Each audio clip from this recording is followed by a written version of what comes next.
மாடுக்கு நான் தான் கீரையை கொடுப்பேன்னு சொல்லிட்டு என்னுடைய பாப்பா ரொம்பவே அடம் பிடிச்சிட்டு இருந்தா. ஸோ அவளே கொடுக்க விட்டாச்சு. இன்றைக்கி நம்ம சூப்பரான நிறைய டிப்ஸ் தான் பார்க்க போகிறோம். அந்த டிப்ஸ் எல்லாமே கண்டிப்பாக உங்களுக்கு ஹெல்ப்ஃபுல்லாக இருக்கும். வீடியோ ஃபுல்லாக பாருங்கள் அண்ட் சப்ஸ்கிரைப் பண்ணி வச்சுக்கோங்க. அவங்க வீடியோக்குள்ளே போகலாம். அந்த டிப்ஸ் உங்களுக்கு பிடிச்சிருந்தா மறக்காமல் ஒரு லைக் பண்ணிக்கோங்க. அண்ட் உங்களுக்கு தெரிஞ்ச டிப்ஸ் இருந்துச்சுன்னா கமெண்ட் பாக்ஸில் சொல்லுங்கள். வாங்க வீடியோக்குள்ளே போகலாம். முந்திரி கொட்டை சீசன்லாம் முடிஞ்சிருந்தாலுமே கொஞ்சம் முந்திரி மட்டும் பச்சை முந்திரியாக இருந்துச்சு. ஸோ அதை மட்டும் பறிச்சுட்டு வந்திருந்தாங்க. இந்த பச்சை முந்திரி உடம்புக்கு ரொம்பவே நல்லது. எனக்கு ரொம்பவே பிடிக்கும் இதை பச்சையாக சாப்பிட்றதுக்கு. எனக்கு அந்த காஞ்ச முந்திரி சாப்பிட்றதுக்கே பிடிக்காது. பட் இது மட்டும் எனக்கு ரொம்பவே பிடிக்கும். இது என்ன பண்ணணும்னா ஒரு 2-3 மினிட்ஸ்க்கு நல்லா கொதிக்கிற தண்ணியில் போட்டு விட்டுட்டுனா ஒரு 5 மினிட்ஸ் நல்லா ஊறிட்டா போதும். அதுக்கப்புறமேட்டுக்கா எடுத்து நீங்கள் லைட்டாக நசுக்குனாலே போதும். மேலே இருக்கிற தோல் எல்லாமே வந்து எடுத்துகிட்டு வந்துடும். நான் வீடியோவில் காட்டுற பாருங்கள். லைட்டாக வந்து நசுக்குனாலே போதும், தோல் எல்லாமே வந்துடும். இதுக்கப்புறம் இதை வந்து எண்ணெய் கடுகுலாம் போட்டு நல்லா தாளிச்சிட்டு அதுக்குள்ளே கொஞ்சமாக வந்து மிளகாய்த்தூள் போட்டுட்டு நல்லா வந்து ஃப்ரை பண்ணி எடுத்திங்கன்னா சாப்பிட்றதுக்கு ரொம்பவே டேஸ்ட்டாக இருக்கும். லைட்டாக வந்து சால்ட்டும் ஆட் பண்ணிக்கணும். சூப்பராகவே இருக்கும். உங்களுக்கு பச்சை முந்திரி கிடைச்சா கண்டிப்பாக ட்ரை பண்ணி பாருங்கள். சூப்பராக இருக்கும். அண்ட் யாருக்கெல்லாம் முந்திரி பழம் சாப்பிட்றதுக்கு ரொம்ப பிடிக்கும்னு சொல்லுங்கள். இந்த சீசன் வந்துட்டால் நான் ஒரு சில பழங்கள் மட்டும் எடுத்து சாப்பிடுவேன். ரொம்பவே டேஸ்ட்டாக இருக்கும். அந்த பழத்தையும் வந்து 2-3 கட் பண்ணி போட்டுட்டு அதுலேயும் சால்ட்டு மிளகாத்தூள்லாம் சேர்த்து நல்லா மிக்ஸ் பண்ணி விட்டுட்டு சாப்பிடுவோம்.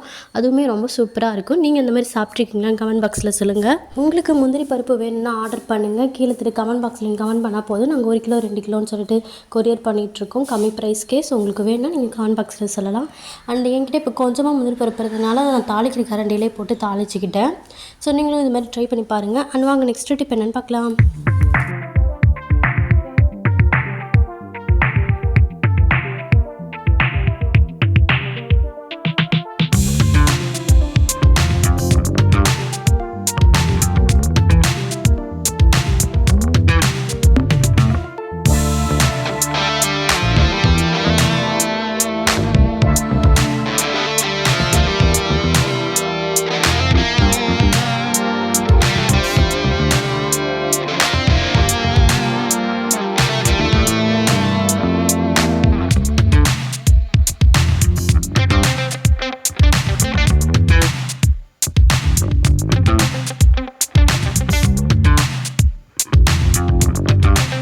நான் எப்பயுமே இந்த டிப்ஸை கண்டிப்பாக ஃபாலோ பண்ணிவிடுவேன். என்னோடய பேபி பிறந்ததுக்கு அப்புறமேட்டுக்கா இருந்தே நான் இந்த டிப்ஸை ஃபாலோ பண்ணிகிட்ருக்கேன். அண்ட் நீங்கள் உங்களோட குழந்தைங்கள ஸ்கூலுக்கு அனுப்புகிறீங்க அப்படின்னா கண்டிப்பாக இந்த டிப்ஸ் உங்களுக்கு ரொம்பவே ஹெல்ப்ஃபுல்லாக இருக்கும்.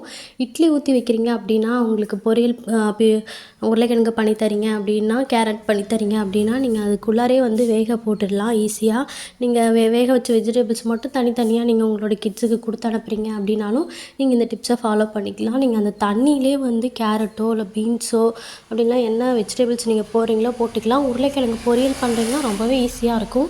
இந்த தண்ணியிலே வந்து உருளைக்கிழங்கு கட் பண்ணி போட்டு அதுக்கப்புறம் இட்லி அப்பயும் போல் ஊற்றி வச்சிடலாம்.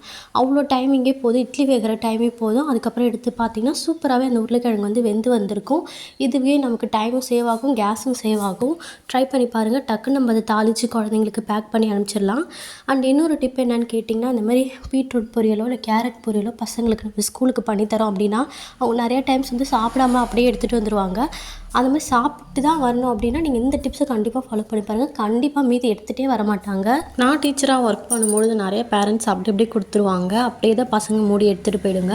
பட் இந்த மாதிரி நீங்கள் முட்டை மட்டும் அவங்களுக்குன்னு தனியாக கொடுத்து அனுப்புறதுல கூட ஒரு 2 முட்டையை உடச்சி ஊற்றி நல்லா மிக்ஸ் பண்ணி விட்டு நீங்கள் கொடுத்து அனுப்புனீங்கன்னா சூப்பராகவே காலி பண்ணிட்டு வந்துடுவாங்க. இது மாதிரி வந்து நீங்கள் கேப்சிகம் இருக்கு இல்லையா, குடமிளகா, அதுலேயும் பண்ணலாம். கேப்சிகம் மட்டும் போட்டுட்டு வெங்காயம் கொஞ்சம் போட்டுட்டு நல்லா வதக்கிட்டு அது நல்லா வெந்துட்டதுக்கப்புறம் 2 முட்டையை அடித்து ஊற்றுனீங்கன்னா ரொம்பவே டேஸ்ட்டாக இருக்கும். ஸோ அந்த பொரியல் சூப்பராகவே இருக்கும்.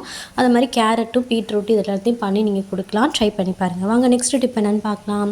நான் வந்து இந்த மாதிரி தேங்காவெல்லாம் வந்து கத்தியில் கீண்டுறதுக்கு எனக்கு வந்து ரொம்பவே கஷ்டமாக இருக்கிற மாதிரி இருக்கும். இந்த கத்தியில் என்னால் எடுக்கவே வராது.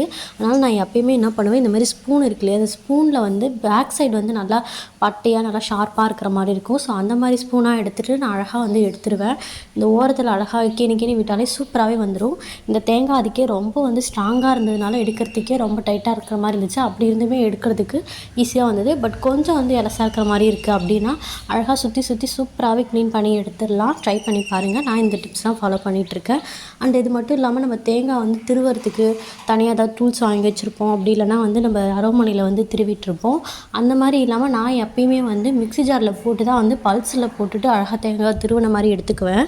போல் நீங்கள் பல்ஸில் போட்டு எடுக்க போகிறீங்க அப்படின்னா தேங்காய்க்கு ஏற்ற மாதிரி வந்து ஜார் வந்து நம்ம சூஸ் பண்ணிக்கணும். ரொம்ப கம்மியாக இருக்கிற டைமில் தான் குட்டி ஜார் நம்ம யூஸ் பண்ணணும். கொஞ்சம் அதிகமாக இருக்கிற நேரத்தில் மீடியம் ஜாரே நீங்கள் யூஸ் பண்ணிவிட்டு கொஞ்சம் நீங்கள் பல்ஸில் கொஞ்சம் விட்டு விட்டு நீங்கள் அரைச்சி பார்த்தீங்கனாலே போதும். அந்த திருவின மாதிரி அவ்வளோ சாஃப்டாக நல்லா பூ மாதிரி வந்திருக்கும். ட்ரை பண்ணி பாருங்கள். நான் எப்பயுமே வந்து இந்த டிப்ஸ் தான் ஃபாலோ பண்ணுவேன். டக்குன்னு தேங்காய் உடச்சி நம்ம திருவி அந்த பூவாக எடுக்கணும் அப்படின்னா எனக்கு ரொம்ப டைம் ஆகாது. மிஞ்சி மிஞ்சி போனால் ஒரு 10 மினிட்ஸ்லேயே நான் ரெடி பண்ணி எடுத்துடுவேன். இந்த மாதிரி ஸ்பூன் எடுத்துகிட்டு ஓரத்தில் எடுத்துகிட்டு உடனே அதை கழுவிட்டு பல்ஸில் போட்டு சூப்பராகவே எடுத்துடுவேன். ட்ரை பண்ணி பாருங்கள். நான் ஒரு மிஸ்டேக் பண்ணிவிட்டேன். நான் வந்து பெரிய ஜாரில் போடுறதுக்கு பதிலாக சின்ன ஜாரில் போட்டதுனால கொஞ்சம் அரைக்காமல் இருந்த மாதிரி ஆகிடுச்சு. ஸோ அதுக்கப்புறம் கொஞ்சம் சின்ன ஜாரில் போட்டு மாற்றி மாற்றி அரைச்சிட்டு இருந்தேன்.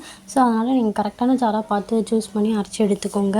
ஒர்க் எல்லாத்தையுமே முடிச்சுட்டு அப்படியே தோட்டத்து பக்கம் போனால் ஒரு மாங்காய் கிடந்துச்சு. அதை ஆசையாக எடுத்து பார்த்தா பின்னாடி பக்கம் ஃபுல்லாக அழுவி போன மாதிரி இருந்தது. ஸோ அதையும் சாப்பிட முடியல. மேலே பக்கத்தை மட்டும் நம்ம விட்டு வைப்போமா, அதையும் வந்து எடுத்து சாப்பிட்டு பார்த்தோம். அவ்வளோ டேஸ்ட்டாக இருந்துச்சு. ஸோ அப்படியே பாப்பா கையில் கொடுத்தாச்சு. மீதி மாங்காய் ஒரு நல்ல மாம்பழமாக பறித்து அவளுக்கு சாப்பிடவும் கொடுத்தாச்சு. அண்ட் அவளுக்கு நார்த்தரங்கானா ரொம்ப பிடிக்கும். ஸோ நார்த்தரங்காய் மரத்துலேருந்து ஒரு நல்ல காயாக பறித்து அவளுக்கும் கொடுத்தாச்சு. ஸோ உங்கள் வீட்டில் நீங்கள் என்னென்ன மாதிரி மரங்கள்லாம் வச்சுருக்கீங்கன்னு கமெண்ட் பாக்ஸில் சொல்லுங்கள்.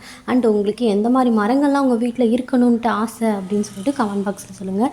நான் வந்து இப்போ தான் அத்தி மரம் ஒன்று வச்சுருந்தேன். ஸோ அந்த அத்தி மரமும் வந்து கொஞ்சம் வச்சு 1 வருஷம் ஆச்சு. பட் அது ஒரு அடி தான் வளர்ந்துருக்கும். அதுக்குள்ளே ஆடு மாடு வந்து சாப்பிட்டு போயிடும். பட் நம்ம தேவையில்லாமல் சில செடிகள்லாம் வச்சுருப்போம். அதை மட்டும் அப்படியே சாப்பிடாமல் அப்படியே தான் இருக்குது. அது மட்டும் நல்லா ஹைட்டாக வளர்ந்து போய் கிடக்கு.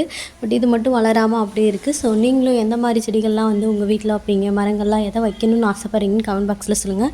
அண்ட் என்னுடைய சேனலை உங்களுக்கு பிடிச்சிருந்தா மறக்காமல் லைக் பண்ணிவிட்டு அண்ட் சப்ஸ்கிரைப் பண்ணி வச்சுக்கோங்க. அண்ட் இவ்வளோ நேரம் என்னுடைய சேனலில் பார்த்ததுக்கு ரொம்பவே தேங்க்ஸ் ஃபார் வாட்சிங் திஸ் சேனல்.